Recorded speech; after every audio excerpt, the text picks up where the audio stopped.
আসসালামু আলাইকুম। আপনারা যারা সরকারি চাকরির প্রস্তুতি নিচ্ছেন, যারা বর্তমানে সরকারি চাকরিতে কর্মরত আছেন কিংবা যারা দেশের আইন ও প্রশাসন ব্যবস্থা সম্পর্কে জানতে আগ্রহী, তাদের প্রত্যেকের জন্য আজকের এই ভিডিওটি আমি আবারও বলছি, অত্যন্ত গুরুত্বপূর্ণ। কেন জানেন? কারণ একটি দেশের রাষ্ট্রযন্ত্র চলে যাদের হাত দিয়ে, তারা হলেন সরকারি কর্মচারী। আর এই সরকারি কর্মচারীদের নিয়োগ থেকে শুরু করে তাদের বেতন, পদোন্নতি, শাস্তি, এমনকি অবসরের পর তারা কি সুবিধা পাবেন, সবকিছুই নির্ধারিত হয় একটিমাত্র আইনের মাধ্যমে। আর সেটি হল সরকারি চাকরি আইন ২০১৮। আজকের এই ভিডিওতে আমরা সরকারি গেজেট থেকে সরাসরি এই আইনের প্রতিটি ধারা, প্রতিটি নিয়ম একেবারে সহজ বাংলায় আপনাদের সামনে তুলে ধরব। আপনি জানলে অবাক হবেন, এই আইনে এমন কিছু প্রোটেকশন বা সুরক্ষা কবচ সরকারি কর্মচারীদের দেওয়া হয়েছে যা সাধারণ মানুষের ধারণারও বাইরে। আবার এমন কিছু কড়া নিয়ম আছে যা না জানলে মুহূর্তেই আপনার চাকরি চলে যেতে পারে। তাই ভিডিওটি না টেনে শেষ পর্যন্ত দেখুন, কারণ ভিডিওর শেষে আমি এই আইনের ভেতর লুকিয়ে থাকা এমন কিছু গোপন ও গুরুত্বপূর্ণ তথ্য বা লুপহল আপনাদের জানাবো, যা আপনি এর আগে হয়তো কখনোই কল্পনাও করেননি। বিশেষ করে অবসরের পর বিদেশ যাওয়া এবং রাজনীতি করা নিয়ে এমন কিছু তথ্য দেব যা আপনার চোখ খুলে দেবে। চলুন তাহলে মূল আলোচনায় প্রবেশ করা যাক। প্রথমেই আমরা জানব এই আইনটি আসলে কাদের জন্য। আইনের শুরুতেই এর প্রয়োগ সম্পর্কে স্পষ্ট বলা হয়েছে। গণপ্রজাতন্ত্রী বাংলাদেশের সংবিধানের ১৩৩ অনুচ্ছেদের ক্ষমতা বলে এই আইনটি তৈরি করা হয়েছে। সহজ কথায়, প্রজাতন্ত্রের কর্মে নিয়োজিত সকল সরকারি কর্মচারীর জন্য এই আইন প্রযোজ্য। তবে সাবধান, এখানে কিছু ব্যতিক্রম আছে। সবাই কিন্তু এই আইনের আওতায় পড়বেন না। যেমন সংবিধান দ্বারা সৃষ্ট কোনো পদের ব্যক্তি, সুপ্রিম কোর্টের বিচারপতি, নির্বাচন কমিশন এবং প্রতিরক্ষা কর্মবিভাগ অর্থাৎ সেনাবাহিনী, নৌবাহিনী বা বিমান বাহিনীর সদস্যরা এই আইনের বাইরে থাকবেন। এমনকি পুলিশ বা অন্যান্য শৃঙ্খল বাহিনীও আলাদা আইনের দ্বারা পরিচালিত হয়। তবে তাদের ক্ষেত্রে এই আইনের কিছু কিছু বিধান কার্যকর হতে পারে। এবার আসা যাক নিয়োগ ও পদোন্নতি প্রসঙ্গে, যা আপনাদের অনেকেরই আগ্রহের কেন্দ্রবিন্দু। এই আইনের ৭ নম্বর ধারায় স্পষ্টভাবে বলা হয়েছে, সরকারি চাকরিতে নিয়োগের প্রধান ভিত্তি হবে মেধা ও উন্মুক্ত প্রতিযোগিতা, অর্থাৎ মেধার ভিত্তিতেই আপনাকে চাকরি পেতে হবে।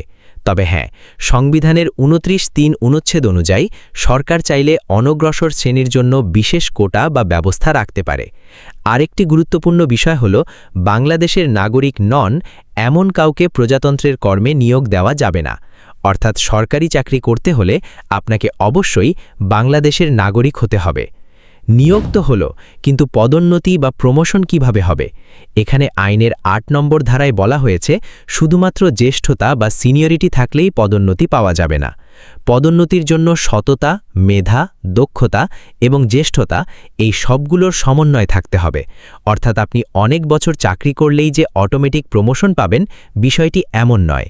আপনার কাজের মূল্যায়ন বা এসিআর এখানে বড় ভূমিকা রাখবে। এখন কথা বলবো সরকারি কর্মচারীদের বদলি ও পদায়ন নিয়ে।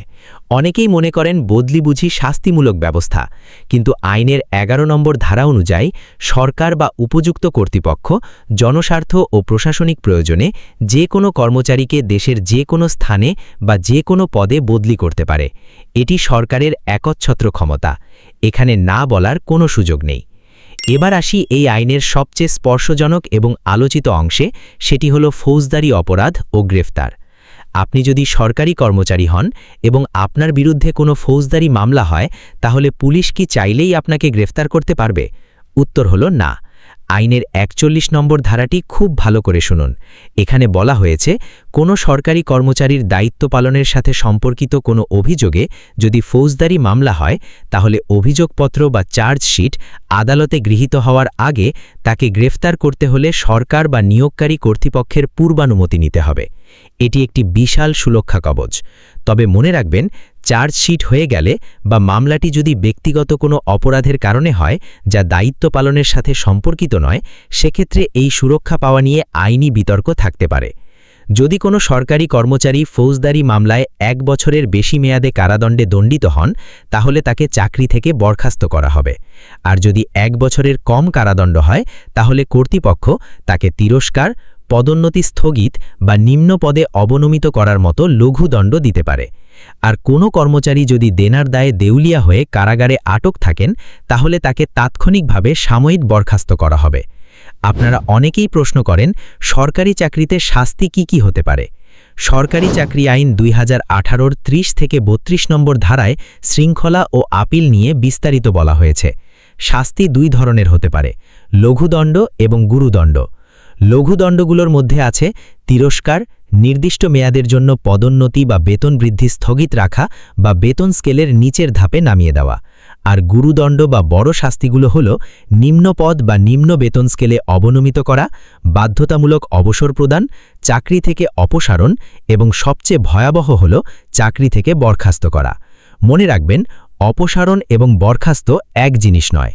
বরখাস্ত হলে আপনি ভবিষ্যতে আর কোনো সরকারি চাকরি বা রাষ্ট্রের কোনো কাজে নিয়োগ পাওয়ার যোগ্য থাকবেন না, কিন্তু অপসারণ হলে ভবিষ্যতে অন্য কোনো সরকারি চাকরিতে আবেদনের যোগ্য হারাবেন না। এখন প্রশ্ন হলো, এই শাস্তিগুলো কখন দেওয়া হয়? আইনের আওতায় যদি কোনো সরকারি কর্মচারী অসদাচরণ করেন, পলায়ন করেন, দুর্নীতি করেন বা নাশকতামূলক কাজে জড়িয়ে পড়েন, তবেই তার বিরুদ্ধে বিভাগীয় মামলা শুরু হয়। আর এই বিভাগীয় মামলার তদন্তেই দোষী সাব্যস্ত হলে উপরের শাস্তিগুলো কার্যকর হয়। চাকরির বয়স এবং অবসর নিয়েও এই আইনে স্পষ্ট নির্দেশনা আছে। সাধারণ সরকারি কর্মচারীদের অবসরের বয়সসীমা 59 বছর, আর যারা মুক্তিযোদ্ধা হিসেবে স্বীকৃত তাদের অবসরের বয়স 60 বছর।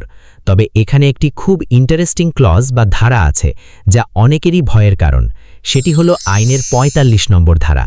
এখানে বলা হয়েছে, কোনো কর্মচারীর চাকরির মেয়াদ 25 বছর পূর্ণ হওয়ার পর যদি সরকার মনে করে যে জনস্বার্থে তাকে অবসরে পাঠানো প্রয়োজন, তাহলে সরকার কোনো কারণ দর্শানো ছাড়াই তাকে অবসরে পাঠাতে পারবে। আবার উল্টোভাবে, কোনো কর্মচারী যদি 25 বছর চাকরি করার পর মনে করেন তিনি আর চাকরি করবেন না, তাহলে তিনিও স্বেচ্ছায় অবসরে যেতে পারেন। এই 25 বছরের রুল বা 25 বছর পূর্তিতে সরকারের বাধ্যতামূলক অবসরে পাঠানোর ক্ষমতাটি প্রশাসনের হাতে একটি বড় হাতিয়ার। সরকারি কর্মচারীদের বেতন, ভাতা এবং অন্যান্য সুবিধা নিয়ে এই আইনের 5ম অধ্যায়ে বলা হয়েছে। সরকার গেজেট বিজ্ঞপ্তির মাধ্যমে বেতন স্কেল নির্ধারণ করবে। এর বাইরেও উৎসব ভাতা, শ্রান্তি বিনোদন ছুটি এবং চিকিৎসার সুবিধার কথা বলা হয়েছে। আরেকটি চমৎকার বিষয় হল লিয়েন। আপনারা হয়তো লিয়েন শব্দটি শুনেছেন। চাকরিরত অবস্থায় অন্য কোনো সংস্থা বা বিদেশে চাকরি করার অনুমতি হল লিয়েন। তবে এটি অধিকার হিসেবে দাবি করা যাবে না। সরকার জনস্বার্থে এটি অনুমোদন করতে পারে বা নাও করতে পারে। সরকারি কর্মচারীদের আচরণের ক্ষেত্রেও কিছু কড়াকড়ি আছে। আপনি সরকারি কর্মচারী হয়ে বিদেশি কোনো রাষ্ট্রের নাগরিকত্ব গ্রহণ করতে পারবেন না। যদি কেউ তা করেন, তাহলে আইনের 41 এবং 42 ধারা অনুযায়ী তার চাকরি থাকার কোনো সুযোগ নেই। তাকে অপসারণ বা বরখাস্ত করা হবে। এমনকি কোনো বিদেশি রাষ্ট্র বা সংস্থার কাছ থেকে কোনো পদক বা সম্মাননা নিতে হলেও রাষ্ট্রপতির অনুমতি লাগবে। এখন আমি আপনাদের শোনাবো এই আইনের খুব গুরুত্বপূর্ণ একটি অধ্যায়, যা হলো কল্যাণমূলক ব্যবস্থা। সরকার তার কর্মচারীদের কল্যাণের জন্য অনুদান, চিকিৎসা সুবিধা, সন্তানের শিক্ষা সহায়তা এবং গৃহ নির্মাণ ঋণের ব্যবস্থা করবে। এমনকি কর্মরত অবস্থায় কোনো কর্মচারী যদি মারা যায় বা গুরুতর আহত হয়, তাহলে তার পরিবারকে আর্থিক সহায়তা দেওয়ার বিধান এই আইনে রাখা হয়েছে। এটি অবশ্যই একটি ইতিবাচক দিক। প্রিয় দর্শক, আমরা ভিডিওর শেষ দিকে চলে এসেছি। এখন সময় হয়েছে সেই প্রতিশ্রুত গোপন ও অত্যন্ত গুরুত্বপূর্ণ তথ্যগুলো আপনাদের জানানোর, যা আমি ভিডিওর শুরুতে বলেছিলাম। খুব মনোযোগ দিয়ে শুনুন, কারণ এই পয়েন্টগুলো সচরাচর কেউ আলোচনা করে না। প্রথম গোপন তথ্যটি হল আউটসোর্সিং এবং সরকারি দায়বদ্ধতা। এই আইনের 54 নম্বর ধারায় বলা হয়েছে, সরকার চাইলে আউটসোর্সিংয়ের মাধ্যমে সেবা গ্রহণ করতে পারে। কিন্তু এখানে চমকপ্রদ তথ্যটি হল, যারা আউটসোর্সিংয়ের মাধ্যমে কাজ করবেন, এই আইন স্পষ্টভাবে বলে দিয়েছে তারা কোনোভাবেই প্রজাতন্ত্রের কর্মে নিয়োজিত বলে গণ্য হবেন না। অর্থাৎ আপনি যদি আউটসোর্সিংয়ে সরকারি অফিসে কাজও করেন, তবুও আপনি এই আইনের কোনো সুরক্ষাই পাবেন না। না পেনশন, না গ্র্যাচুইটি, না স্থায়ী হওয়ার সুযোগ। এটি অনেকের জন্যই একটি দুঃসংবাদ হতে পারে, কিন্তু আইনটি এটাই বলছে। দ্বিতীয় গুরুত্বপূর্ণ তথ্যটি হল অবসরের পর বিদেশ যাওয়া ও চাকরি। অনেকেই ভাবেন সরকারি চাকরি থেকে অবসরের পরও মনে হয় সরকারের অনুমতি নিয়ে চলতে হয়, কিন্তু আইনের 52 নম্বর ধারাটি খুব ভালো করে পড়ুন। এখানে বলা হয়েছে, চাকরি থেকে অবসরে যাওয়ার পর পিআরএল বা অবসরোত্তর ছুটি ভোগরত অবস্থা ছাড়া অন্য যে কোনো সময়ে বিদেশ যাওয়া বা বিদেশি কোনো সংস্থায় চাকরি করার জন্য সরকার বা কর্তৃপক্ষের কোনো অনুমতির প্রয়োজন হবে না। আমি আবারও বলছি, অবসরের পর পুরোপুরি মুক্ত হলে আপনি স্বাধীনভাবে বিদেশ যেতে পারবেন বা বিদেশি সংস্থায় কাজ করতে পারবেন। অনুমতি লাগবে না। এটি এমন একটি স্বাধীনতা যা অনেকেই জানতেন না। তৃতীয় এবং সম্ভবত সবচেয়ে শক্তিশালী তথ্যটি হল রাষ্ট্রপতির ক্ষমা। আইনের ৫৬ এবং ৫৭ নম্বর ধারায় এমন কিছু ক্ষমতার কথা বলা হয়েছে যা হয়তো আপনি কল্পনাও করেননি। যদি কোনো সরকারি কর্মচারীর বিরুদ্ধে কোনো দণ্ড বা আদেশ দেওয়া হয় এবং তিনি যদি মনে করেন তার প্রতি অবিচার হয়েছে, তিনি রাষ্ট্রপতির কাছে আপিল করতে পারেন। আর রাষ্ট্রপতি সংবিধানের ক্ষমতা বলে যে কোনো দণ্ড মওকুফ করতে পারেন বা যে কোনো আদেশ বাতিল করে দিতে পারেন। এমনকি আইনের কোনো বিধান প্রয়োগের ফলে যদি কোনো জটিলতা সৃষ্টি হয়, তবে সরকার গেজেট আদেশ দ্বারা সেই জটিলতা দূর করতে পারে। অর্থাৎ আইনের ঊর্ধ্বে গিয়েও বিশেষ পরিস্থিতিতে সিদ্ধান্ত নেওয়ার ক্ষমতা সরকারের হাতে রাখা হয়েছে। চতুর্থ বিষয়টি হল পারিবারিক পেনশনের সংজ্ঞা। আমরা সাধারণত পরিবার বলতে যা বুঝি, সরকারি চাকরির আইনে পরিবারের সংজ্ঞা একটু আলাদা এবং এটি আপনার মৃত্যুর পর পেনশনের টাকার জন্য অত্যন্ত জরুরি। এখানে পরিবার বলতে বোঝানো হয়েছে পুরুষ কর্মচারীর ক্ষেত্রে তার স্ত্রী বা স্ত্রীগণ এবং মহিলা কর্মচারীর ক্ষেত্রে তার স্বামী এবং তাদের সাথে বসবাসরত এবং তাদের ওপর সম্পূর্ণ নির্ভরশীল সন্তান, পিতা, মাতা এবং প্রতিবন্ধী ভাইবোন।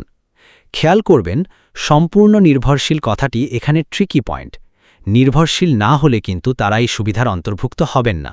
প্রিয় দর্শক, সরকারি চাকরির আইন ২০১৮ শুধুমাত্র একটি আইনের বই নয়, এটি লক্ষ লক্ষ মানুষের জীবন ও জীবিকার দলিল। আজকের এই ভিডিওতে আমরা চেষ্টা করেছি সেই দলিলের প্রতিটি পাতা থেকে নির্যাস বের করে আপনাদের সামনে সহজভাবে উপস্থাপন করতে। ২৫ বছর পূর্তিতে বাধ্যতামূলক অবসর, গ্রেফতারের আগে অনুমতি এবং আউটসোর্সিং কর্মীদের স্ট্যাটাস, এই বিষয়গুলো জানা থাকা আপনার ক্যারিয়ারের জন্য লাইফ সেভিং হতে পারে। ভিডিওটি যদি আপনাদের বিন্দুমাত্র উপকারে আসে, তবেই আমাদের পরিশ্রম সার্থক হবে। এই আইন নিয়ে আপনাদের মনে যদি কোনো প্রশ্ন থাকে বা কোনো নির্দিষ্ট ধারা সম্পর্কে আরও বিস্তারিত জানতে চান, তবে নিচে কমেন্ট করে অবশ্যই জানাবেন। আমরা চেষ্টা করব আপনাদের প্রতিটি প্রশ্নের উত্তর দিতে। আজকের মতো এখানেই বিদায় নিচ্ছি। দেখা হবে পরবর্তী ভিডিওতে আরও নতুন এবং গুরুত্বপূর্ণ কোনো বিষয় নিয়ে। ততক্ষণ পর্যন্ত সবাই ভালো থাকুন, সুস্থ থাকুন এবং দেশের আইন মেনে চলুন। ধন্যবাদ।